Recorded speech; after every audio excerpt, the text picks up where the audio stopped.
Okay, balancing redox reactions. Now this is rather dense. There's not very many slides here, but there's a lot of material. So this might be one of those videos that you want to watch through once, just watching it, and then go back and copy down the notes. Just a suggestion. First, half reactions. All redox reactions can be written as two separate, what we call half reactions or half equations. Example, if we were to look at this reaction, the potassium is being oxidized and the sodium is being reduced. So we can write an oxidation half and a reduction half. Now what is new here is we're going to include electrons within the equations themselves. So in the oxidation half, remember oil rig, oxidation involves loss. Loss of what? Loss of electrons. So the potassium loses one electron to have a positive one charge. So we're going to include the electron in these half reactions. Now for a reduction, electrons are gained or added to produce their products for oxidation reactions, but for reduction half here an electron is added. Electrons are reactants.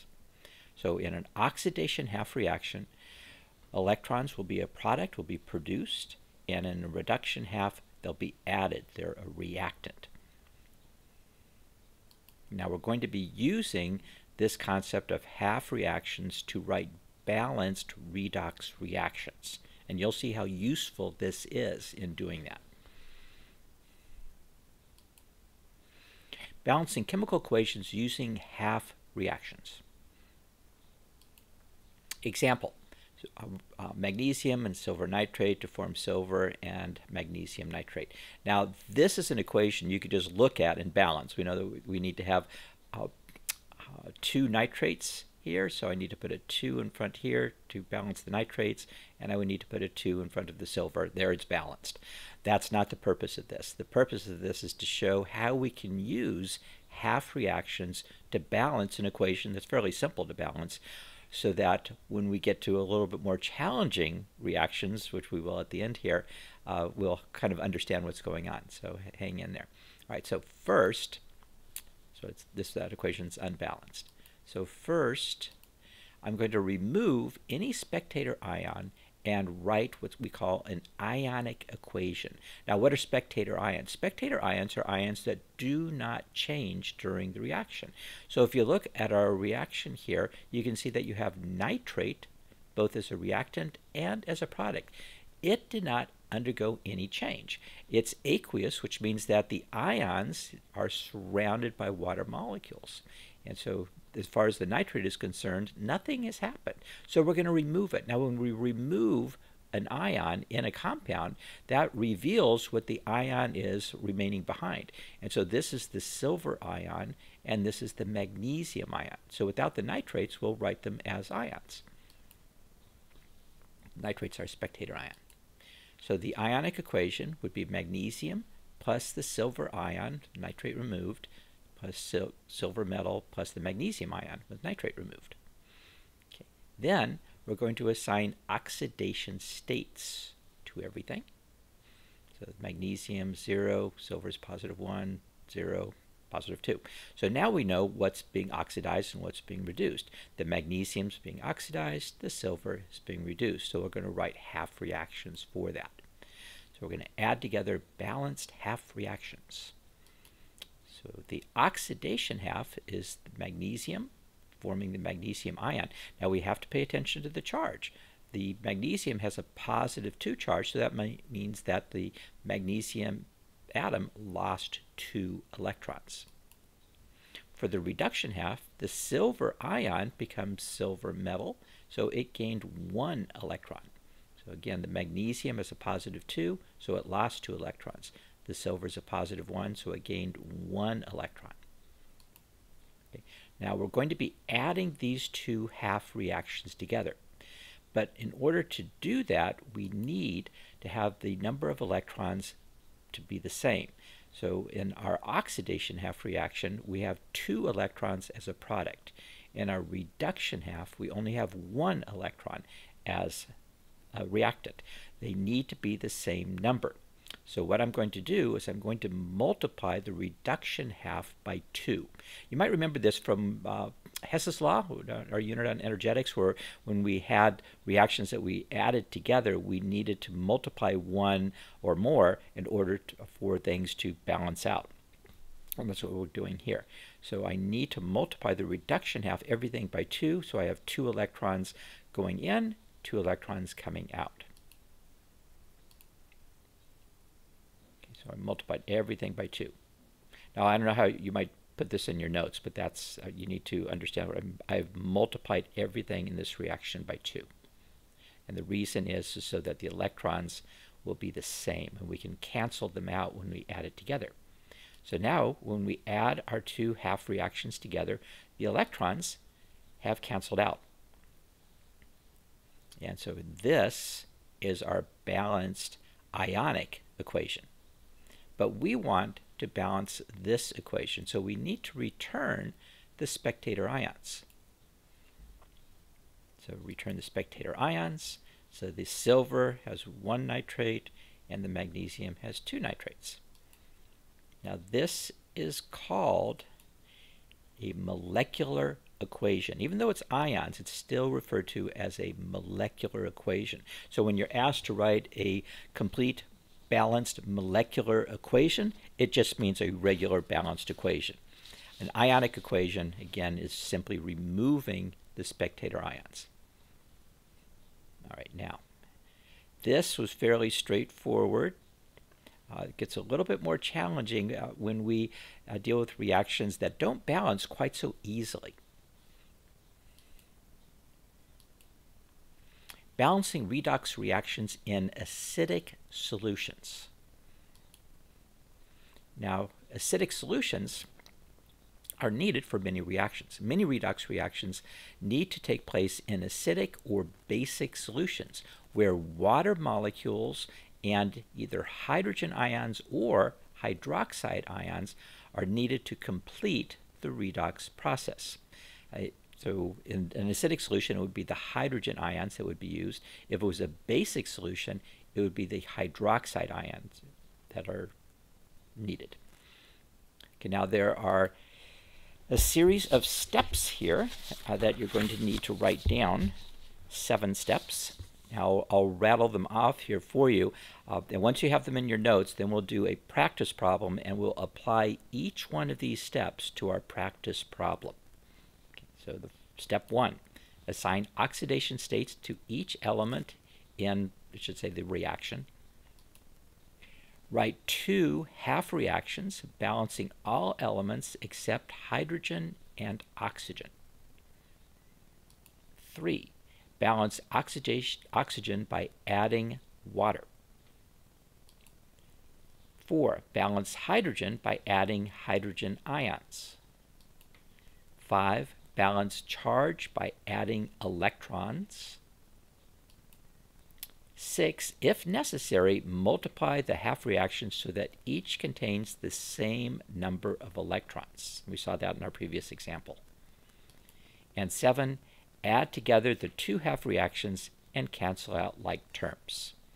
Okay, now I know that's kind of a lot there without much, nothing concrete, so let's look at an actual problem and we'll be applying each one of these steps. And I'll try to refer back to the specific step. Of course, I'll be doing it in order.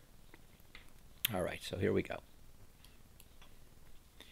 Example, balance the following redox reaction that takes place in acidic solution. So this will be our practice equation. This is the chromate ion reacting with elemental iodine to form chromium-2. This is called the iodate ion, IO3 with a -1 charge. Now, spectator ions have been removed. I won't be giving you one of these problems that have spectator ions, one of these acidic solution problems. It's challenging enough, as you'll see, so no spectator ions here. Okay, now I'm going to be reading off the steps that you just wrote down and applying them to solving this problem. So step number 1 is to assign oxidation states to all the elements. Now I've put the oxidation state for oxygen in green to point out that it doesn't change. However, that doesn't mean we can remove the oxygen. Any element that is part of a polyatomic ion or a molecule that contains an element that's either oxidized or reduced has to remain. So this is locked in. We can't remove the oxygen. Same thing for the iodate over here. Okay, step number 2. Write 2 half reactions balancing all elements except hydrogen and oxygen. So what I'm going to do is simply pull out what's being oxidized and then what's being reduced and write my half reactions. Iodine is being oxidized, goes from 0 to positive 5. So that's my oxidation half. Now I've left a lot of spaces here we'll need when we balance this equation, as you'll see. The reduction half would be the chromate going to the chromium 2 ion. So just like I just said, just pull out the reactants and products that represent the oxidation half and the reduction half and bring along whatever else might be part of the polyatomic ion or molecule. In this case, iodine is coming along for the ride here. Okay, now it also says to the second half of step 2 to balance all of the elements except hydrogen and oxygen. So for the oxidation half, that would be iodine. I have 2 iodine atoms here. I only have 1 iodine atom as a product, so I need to put a 2 in front to balance the iodines. Now for the reduction half, I don't need to worry about that. I only have 1 chromium on both sides. Okay, so next step. Now I'm going to be applying steps number 3 through 6 to the oxidation half and then steps 3 through 5, the oxidation half, and then to the reduction half, and then we'll continue on with 6 and 7. So step number 3 for the oxidation half says to balance the oxygens using water. So I have a total of 6 oxygen atoms here. So in order to balance the oxygens, I'm going to add 6 water molecules as a reactant. Now, as soon as I do that, it brings in the hydrogen. And that's step number 4. Balance the hydrogen by adding hydrogen ions. And so that's why we're in acidic solution. We have excess hydrogen ions, so we can use to balance the equation. So I have 12 hydrogens here. So to balance the hydrogens, I'll add 12 hydrogen ions on the product side. So now all of the elements are balanced. Step number 5 deals with charge. Balance the charge by adding electrons. Now to do this, we need to sum up the total charge on both the reactant side and the product side to determine how many electrons we need. For the reactant side, for this reaction, when we add all the charges together, nothing has a charge, so it would be 0. But on the product side, I have a -1 for the iodate, and I have 2 of them. And I have 12 hydrogen ions, each has a +1 charge. So a -2 plus a +12 gives me a total of +10. So I'm going to be adding electrons so that the charges are the same on both sides. And I can do that by adding 10 electrons. So 10 times a -1 plus a +10 gives me 0, which is what I have on the reactant side. Now it doesn't matter what the charge is on both sides, it just needs to be the same. So there's nothing magic about it being 0, they just need to be the same. All right, now let's look at the reactant, or the reduction half reaction. The oxygen, I have 4 oxygens as a reactant, so I need to add 4 oxygens as a product, and I do that by adding 4 water molecules. Again, that means I bring in hydrogen, so I can balance the hydrogens, which I have a total of 8, by adding 8 hydrogen ions. Then, step 5, balance the charge by adding electrons, so I need to do exactly what I did above here, total the charges on both the reactant side and the product side. On the reactant side, I have 8 times a +1 plus a -2, giving me a +6. On the product side, I only have the 1 chromium with a +2. Water doesn't have a charge, so I have a +2. So in order to have the charges be the same on both sides, I need to add 4 electrons on the reactant side. So 4 times a -1 plus a +6 gives me a +2 on the reactant side to match the +2 on the product side. Now what's helpful here is if you remember that oxidation involves losing electrons. So electrons are going to be a product. Reduction electrons are gained. They're reactants. So when you balance your oxidation half, your electrons will be a product. The reduction half, they'll be a reactant. If that doesn't seem to be the case, well, either you've mixed up the oxidation and reduction half reactions or you've made a mistake somewhere. Also, if ever you're doing this and you find that you have electrons on the same side for both the oxidation half and the reduction half, either the product side or the reactant side, you've made a mistake. The whole idea of the two half reactions is oxidation loses electrons. So electrons need to be a product. The reduction half, electrons are gained, needs to be a reactant. Okay, now, step number 6. If necessary, multiply the half reactions so that each contains the same number of electrons. So in our oxidation half, we have 10 electrons as a product. For the reduction half, I have 4 electrons as a reactant. They need to be the same. So for this, just think least common multiple. So what number does both 4 and 10 go into? It would be 20. So if I multiply the oxidation half, everything by 2, that would give me 20 electrons. If I multiply the reduction half, everything by 5, that'll give me 20 electrons. So that's what I'll do here. So the oxidation half multiplying everything by 2 gives me my 20 electrons. For the reduction half, multiplying everything by 5 gives me my 20 electrons. So the key here is that these numbers need to be the same. Okay, we're now in a position to add together our two half reactions. Now when we do this, I suggest that you return things in the same order as the original equation. So let's look first at the chromate and the iodine. So chromate, we have down here, we have 5 chromates. So I'll write that. And we have 2 iodines. Now before we continue on, we have water in both reactions and we have hydrogen ions in both reactions. So what we can do is clean up the hydrogen ions and the water before we add the reactions together. We did a similar thing when we did Hess's law in our unit on energetics, where we had multiple equations that we added together. You might recall, we kind of cleaned that up before we added it. So let's first look at the hydrogen ion. I have in the oxidation half, I have 24 hydrogen ions as a product. On the reaction, on the reduction half reaction, on the reactant side, I have 40 hydrogen. So if I subtract 24 from both sides, the 24 on the product side for the oxidation half they go away, and the 40 goes down to 16. Now for the water, I have 12 water molecules as a reactant on the oxidation half and 20 as a product on the reduction half. So if I subtract 12 from both sides, the waters go away on the oxidation half and the reduction half goes down to 8. So I now have only 16 hydrogen ions and 8 water molecules remaining. Okay, so when I now add them together, let's continue on. On the product side, I'm sorry, the reactant side, if I look there, I only have hydrogen ions remaining. The water molecules have gone. So I have 16 hydrogen ions. On the product side, I now have, looking at the chromium ion, I have 5 chromium 2 ions.